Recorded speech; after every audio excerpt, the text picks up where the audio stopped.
नमस्कार साथियों, उज्जवल पाटनी शो में एक बार फिर आपका स्वागत है। पूरे देश में हम लोग बिजनेस सक्सेस पे प्रोग्राम्स करते हैं जिसका नाम है एक्सीलेंस गुरुकुल। अभी उसी का एडवांस्ड वर्जन लॉन्च कर रहे हैं, प्रॉफिट गुरुकुल।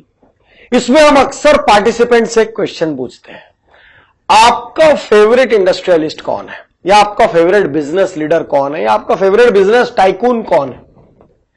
और 100 में से 70 लोग हमको कहते हैं मिस्टर रतन टाटा हमारे आइडियल है, हमारे आइकॉन है।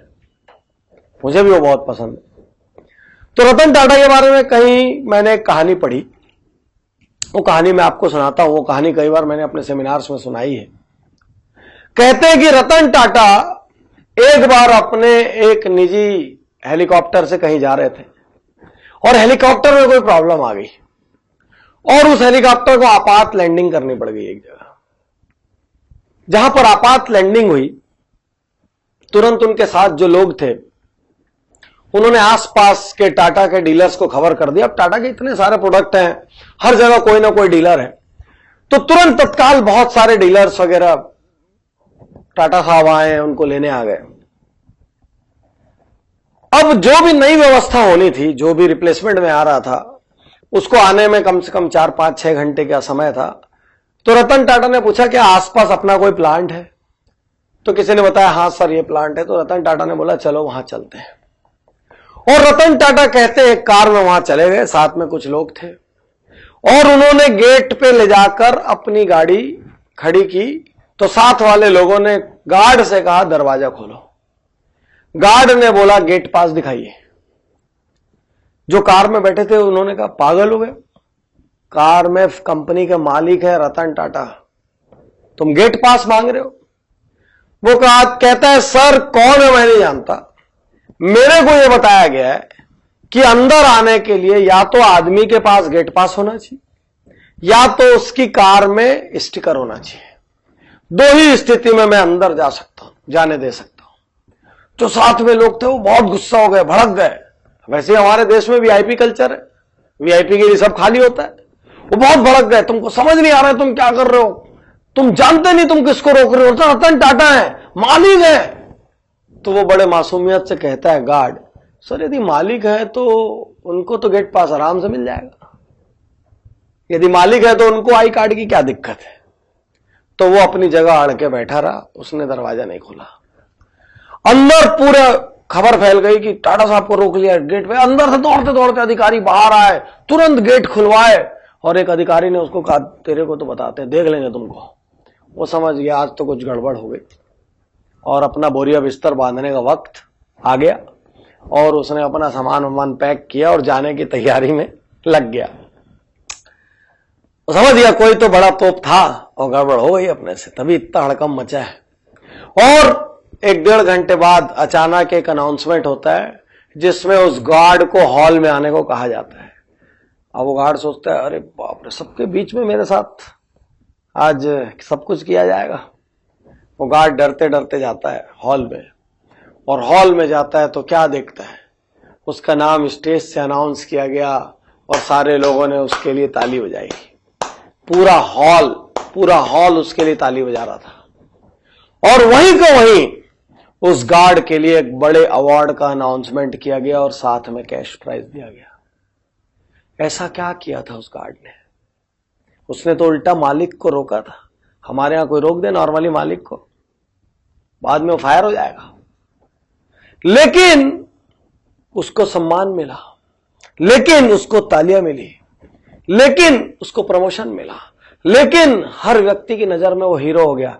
ऐसा क्यों? क्योंकि रतन टाटा ने एक बात कही, यदि इसको यह सिखाया गया था कि इस गेट से आने वाले हर आदमी के पास गेट पास होना चाहिए या उसकी कार में स्टिकर होना चाहिए, यदि इसने गेट पास और स्टिकर ना होने की वजह से मुझे रोका है तो इसका मतलब ये अपनी जगह का मालिक है, ये उस गेट का मालिक है और इसने एक नियमतः बर्ताव किया है कि जो कुछ होगा नियम से होगा। इसने परवाह नहीं की गेट पे कौन है और कौन नहीं है। ये दबाव से हटा नहीं, ये दबाव से डिगा नहीं, ये दबाव से डरा नहीं, और इसने गेट पर वो किया जो एक सच्चे ओनर मेंटेलिटी वाले इंसान को करना चाहिए। आज मैं आपसे कहना चाहता हूं, आप यदि कहीं जॉब भी करते हैं तो आप स्टाफ बन के जॉब मत करिए, ओनर बन के जॉब करिए। ओनर एक पद नहीं है, ओनर एक सोच है। ओनर सैलरी से नहीं होते हैं, ओनर माइंड सेट से होते हैं। हो सकता है आप पानी पिलाते हो, ऐसा पानी पिलाइए कि सामने वाले को लगे क्या आग्रह से पिलाया है। हो सकता है आप पेंट्री में हो, आप चाय पिलाते हो, ऐसी चाय पिलाइए कि उतनी मनोहार किसी ने ना की हो। आप ऐसे काम करिए कि आपके बॉस, आपके मैनेजमेंट आप पे ब्लाइंड भरोसा करें। और आप अपने, यदि आप मालिक है तो आप अपनी टीमों को भी ये सिखाइए कि ओनर मेंटालिटी से काम करें। एक ओनर घड़ी नहीं देखता, एक ओनर परवाह नहीं करता। एक ओनर इसीलिए क्योंकि वो सुबह 6 बजे भी काम कर सकता है और रात को 12 बजे भी काम कर सकता है। और यदि ग्रो करना है जिंदगी में तो ओनर मेंटालिटी जरूरी है, क्योंकि ओनर मेंटालिटी हो सकता है आपको अपनी कंपनी के बहुत ऊपर के पदों पे ले जाए। ओनर मेंटालिटी यह भी हो सकता है आपको खुद कहीं का ओनर बना दे। तो ओनर एक सोच है, ओनर एक माइंडसेट है, ओनर एक थॉट प्रोसेस है।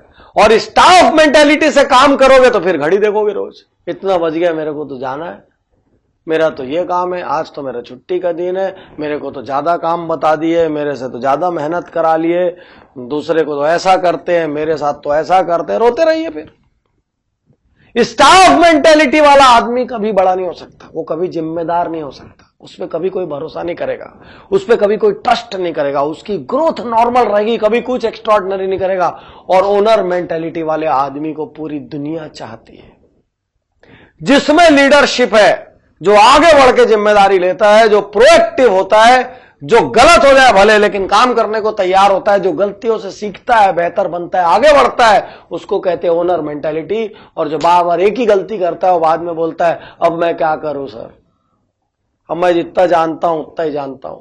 ये स्टाफ मेंटालिटी है, वो ना सीखने को तैयार है, वो ना अपग्रेड होने को तैयार है, वो ना परिवर्तन लाने को तैयार है, वो ना चेंज के लिए तैयार है, वो ना ट्रांसफॉर्मेशन के लिए तैयार है, वो ना ग्रोथ के लिए तैयार है, वो किसी चीज के लिए तैयार नहीं है। वो स्टाफ मेंटालिटी। और ओनर मेंटालिटी वो है जो हर चीज के लिए तैयार है, बस ग्रोथ चाहिए, सम्मान चाहिए, रिकॉग्निशन चाहिए। इसलिए जीना है तो ओनर मेंटालिटी से जियो। कुछ लोग घरों में अपनी जिंदगी बर्बाद करते रहते हैं क्योंकि वो सोच औसत होती है, स्टाफ सोच। वो सोचते हैं कि मैं बहाना बना रहा हूं तो किसी और का नुकसान कर रहा हूं। अरे आप जब किसी और को बहाना बना के ये सोचते हो कि मैं उसको बेवकूफ बनाने में सफल हो गया, तो आप किसी और को नहीं, अपनी जिंदगी को बेवकूफ बना रहे हो।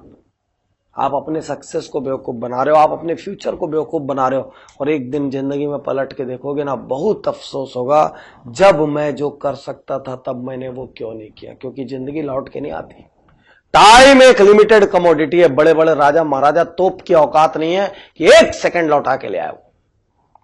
इसलिए याद रखना, हर दिन जो गंवा रहे हो, हर दिन जो औसत बन के जी रहे हो, वो लौटा नहीं पाओगे, बहुत अफसोस होगा। इसलिए आज से हर पल ओनर मेंटालिटी के साथ अपने हर काम की जिम्मेदारी लो। जो आप बोल रहे हो उन शब्दों की जिम्मेदारी लो, जो आप सोच रहे हो उन विचारों की जिम्मेदारी लो, क्योंकि आपका भविष्य कोई ज्योतिषी नहीं बता पाएगा। आप हर दिन जो कर रहे हैं उससे हफ्ता बन रहा है, हर हफ्ते जो कर रहे हैं उससे महीना बन रहा है, और हर महीने जो कर रहे हैं उससे साल बन रहा है। सालों बाद आप आगे जाके क्या रहोगे ये देखना हो तो पीछे के कुछ महीने देख लो, जैसे जिए हो वैसे ही आगे बनोगे। ओनर मेंटालिटी से जियो। ओनर की सोच होती है, वो सोच अपनाओ। शुक्रिया, धन्यवाद, थैंक यू।